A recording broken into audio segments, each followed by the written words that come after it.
Hello, wonderful fifth graders. I miss you all so much already, and I decided that I would just hop on really fast and just do a really quick math review to keep your brains growing and not let you forget everything you've worked so hard on in the past couple weeks and really this whole school year. So you can either grab a piece of paper and a pencil or a pen or a crayon or a marker or whatever you have in front of you, or you could just follow along with me as I do these quick math reviews. So let's start off with, let's do a simple multi-digit addition problem. Let's do 32,548 plus 7,000. We're going to do 7,000. Got to make sure I line up my place values correctly. 7,291. Okay, I'm going to start by adding up my ones. And at this point, if you want to pause and do your own work and then just check with my answer, that's fine. If you want to do it with me, that's also fine. You guys know that there's multiple ways to approach any problem. 8 plus 1 is 9. 4 plus 9 is 13. 5 plus 2 is 7. Plus 1 more is 8. I've got 3 digits, so I bring down a comma. 2 plus 7 is 9. And then 3 plus nothing is 3. So think in your head, how would you read this number? Hopefully you're reading it in your head right now.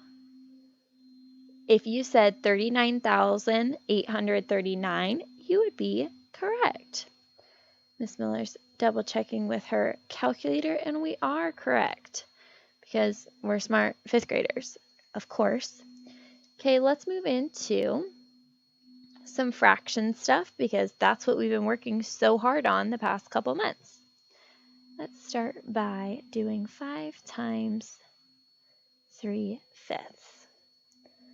Okay, remember when you've got a whole number multiplied by a fraction, really this whole number is just what over what? 5 over 1. And then, 3/5 is just 3/5.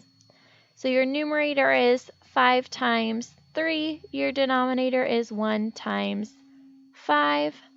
5 times 3 is 15. 1 times 5 is 5.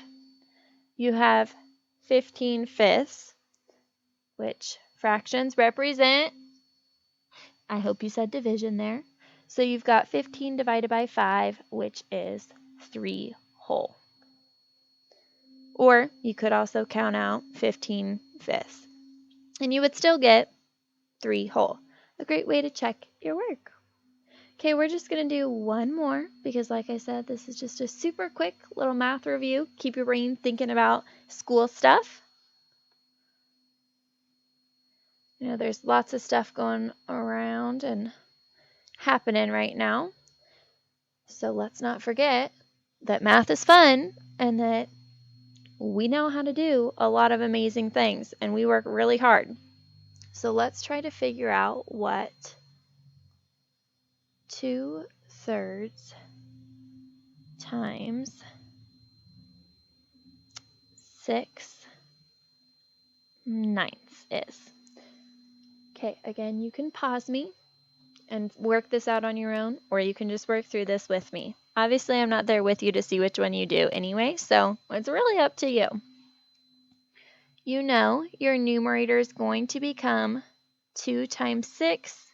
Your denominator is going to become 3 times 9. Now, from here, there's a couple different ways you can solve this. Some of you like to just solve it out. 2 times 6 is 12. 3 times 9 is 27. And then simplify if possible. Some of you, though, like to do the crossing out method. So if that's something you like to do, that's what I'm going to do down here on this second one. I know 6 and 3 are both divisible by 3. 3 divided by 3 is 1.